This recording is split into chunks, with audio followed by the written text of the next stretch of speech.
History 101, Lecture 17, Part Defenses of Slavery.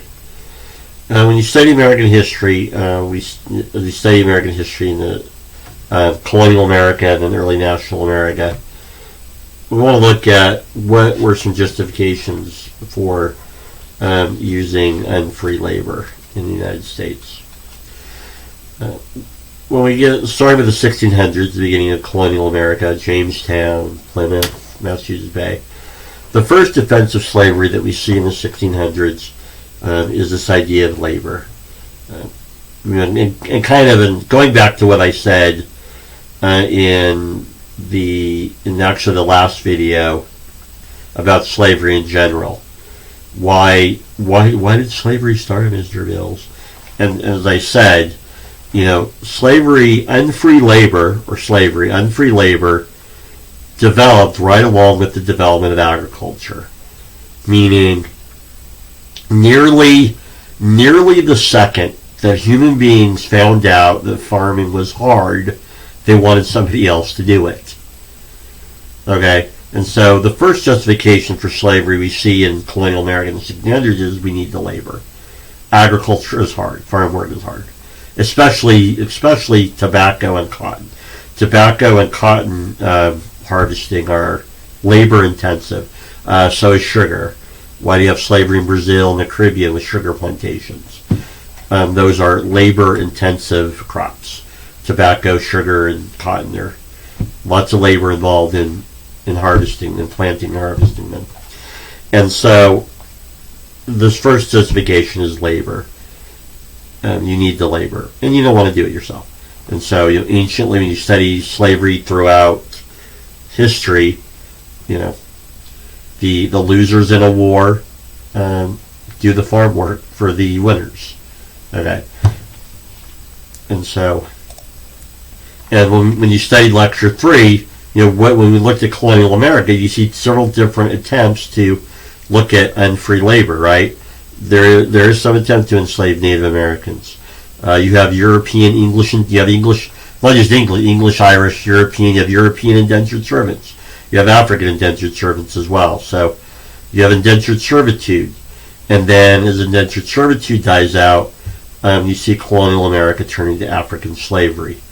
Okay, and so this initial idea of you need the labor. You want somebody else to do your farm work. You want somebody else to harvest the tobacco and the sugar and the cotton, whatever else.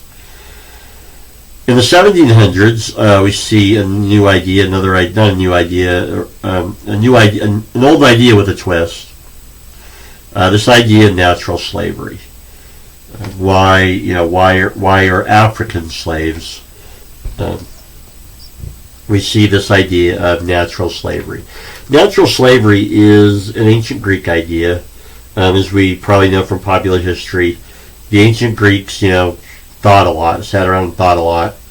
And some Greek philosophers wondered, why are some people free? Why are some people slave? Why are some people strong and some people weak? Why are they rich and poor? And, why did A lose a war? Why is A strong enough to be free? Why is B weak enough that they lose a war and they become slaves? What is the defining, what makes you a slave? What's the defining characteristic that makes you unfree labor? For the ancient Greeks, it was fate, and for the ancient Romans as well. Historians, a lot of historians, when they study ancient Greece and Rome, they find it interesting. Ancient Greeks and Romans they defined slavery not as racially, but just as, you're either strong enough to be free or you're weak enough to be a slave. It's fate. Fate determined your status in life. You're either strong or weak. You're either make sure you're free or you don't. And so historians notice for ancient Greek and Roman society, anyone can be a slave. It wasn't based on racial characteristics. It was based on, fate. You're strong enough to be free, you're weak enough to not. And so, the ancient Greek idea of natural slavery develops, again, it's just a part of society. And kind of in the last video too, I talked about, slavery or unfree labor, just for most of world history and world cultures, it's just a part of life. Just there's free labor and there's unfree labor. Some people are free, some people aren't. And it kind of goes back to this idea of just natural slavery. It's just natural that there will be some people that are free and some people aren't. It's just how things are. In the 1700s, you see what you see in Europe too, especially in the colonies and in colonial America, North and South America, completely. This idea of where slavery or unfree labor has a racial definition to it. In other words, this idea that Europeans are free, Africans are slaves, or Africans are the unfree labor, and then you justify it. Well, why is that? Why are Europeans naturally free and why are Africans naturally slaves? You have to justify it racially, and then you come with all these characteristics. Oh, they're better suited to do it. They're this, they're that. They're not as smart. They're suited to physical labor. You come with all these justifications, and it boils down to this idea of natural slavery, that Europeans are one way, Africans are another. Right? And so this idea of natural slavery becomes popular in the 1700s. When we get into the early national period after the American Revolution, 1790 and the 1800s, the problem is the Enlightenment has happened. Philosophers, writers, thinkers have done all this writing and thinking, and they've discredited this idea of natural slavery. Philosophers like John Locke, we're all created, everyone's born with rights, and there's a natural state of man that has rights, meaning mankind in this instance. The natural state of mankind, has rights. And so that doesn't really jive with this idea of natural slavery, right?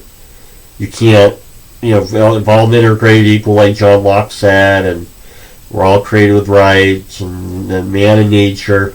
Well, it doesn't really jive with the idea of natural slavery, that some human beings are naturally unfree labor. Right? And so this idea of paternalism develops in the 1800s. And it's the idea that the master-slave relationship is like a parent-child relationship. It's paternalism. Africans are not civilized. And we talked about this before in Lecture 1 with civilization. You have a checklist of what you think civilized is. And if somebody's outside that definition, they're barbarians or not civilized, right? Ancient Rome. Ancient Rome had Romans and barbarians. And so same thing here. You have Europeans that have made this checklist of what civilization is. And you decide, well, Africans don't fit the definition of civilized. And so they're like children. So you have all the negative stereotypes or pejoratives. They're not smart, they're not smart, they're not intelligent, they're not rational, they're overly emotional, they're barbarians, they're not civilized, they need to be raised. Right? And so you have this idea of paternalism. And that's where you get the idea that slaves are happy to be slaves. It's how we're creating Americans. It's how we're turning these Africans into African Americans. Or drop the African part, Americans. Right? And so with this idea of paternalism, you can see how it turns it into like slavery is almost a positive, right? You read defenses of slavery in the 1800s before the Civil War, and they just come out that they're arguing for the positive benefits of having unfree labor, and not beneficial to you, the slave owner, but slavery is actually beneficial for the slave. And so this idea of paternalism, just like your children are happy to be your children, and do your children benefit from you raising them? Mine do. And my kids are a good chunk of the time happy with me. And so so this idea that paternalism is we're raising them. They they can't raise themselves. They can't raise themselves. They're not civilized. They can't do things. And so paternalism is a popular idea in the 19th century. And again, like I said in the previous lecture about American civilization, every institution is geared towards creating Americans in the early 19th century America, including slavery. Proponents of slavery are arguing that, hey, this is a good institution. It civilizes them and creates Americans. By the 1850s, with slave revolts, with abolition movements, anti-slavery movements arguing for the ending of slavery, you see paternalism kind of drop off as a justification, and it just becomes the black population needs to be controlled. We need the labor, we need to maintain order, and so it becomes less about so in other words, it kind of loses the beneficial, like, oh, they're our slaves, they're happy to be our slaves, it's beneficial to them and us. It boils down to the population needs to be controlled. They'll be violent if we don't control them. Order needs to be maintained. The southern economy will collapse if the cotton is not harvested. You need to maintain order to do so. Okay. And so you kind of see paternalism disappear as a justification for slavery in the 1850s as the threat of slavery from the north grows more and more. You now just have that we need to control the population.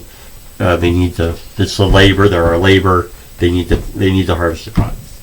It just needs to happen. And so those are defenses of slavery, as we see from the 1600s through to the Civil War.